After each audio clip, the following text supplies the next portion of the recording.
was speaking to some people the other night. See, listen, it's a warning to all of you that go for family liberation and take pastors to your village, to your place, and to pastors who go to do those kind of things. Be careful. Half deliverance is provocative. You better allow people to live with their problems than giving them half solution. It's evil. One of the most difficult things to do on the earth is to relocate a spirit. You don't just wake up and be shouting out. It's not every spirit you say out. It's not also every spirit you bind. No, there are spirits that are designed not to respond to change. So your binding and losing can't work where they are. Job said to you, can you lose the Urim? It's not every spirit you bind. It's not every spirit you lose. A lot of wrong teachings have gone. That's why many believers are casualties. When Jesus met the madman of Gathering in Mark 5, remember the Bible gave account that that madman could not be bound by chain. They will put fetters on his feet, he will break it. He will put fetters in his hands, he will break it. He was living in the rocks, chase everybody away from that territory. When Jesus came to that situation, Jesus didn't also bind that spirit. That spirit is designed not to respond to change. When Jesus came and the spirit came and worshipped him and reacted, what have you come to disturb me? My hour is not yet come. Jesus said, who are you? What's your name? He said, I am Legion. We are 6,000. Jesus said, now your time is up. You have to leave this young man alone. He said, you know we don't respond to chain. You must not bind us. You will send us to a swine where somebody is keeping his pigs. Let's go and have our enjoyment there. In verse 12, Jesus agreed.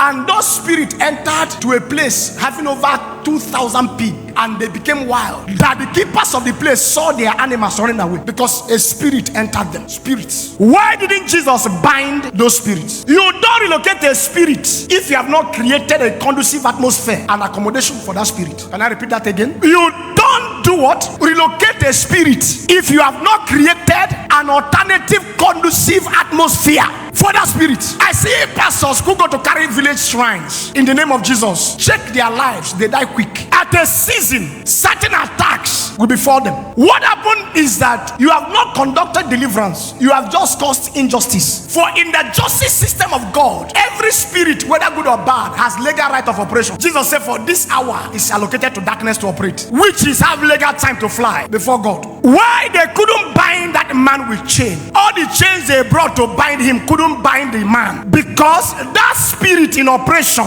is not designed to respond to chain. So when Jesus came, saw the same spirit, he didn't also chain the spirits. He gave them conducive accommodation. You sent your village idol away to where? You sent your family spirit away to where? Why? Listen, when they go out without giving them conducive place to stay, you are casting them to bottomless pits. No spirit is in the bottomless pit now. It is not time to go. They will go to bottomless pit after the judgment of Christ. So when they will be sent to bottomless pit, even hell and death, are you hearing what I'm saying? It's not yet time, so they can't go there. When that spirit met Jesus, he said, you came too early. This is not the time to bind us. We still have legal access to operate on the earth. So many called deliverance ministers and pastors and believers are bereft of depth. So instead of bringing solution, they cause more problems in homes and in families.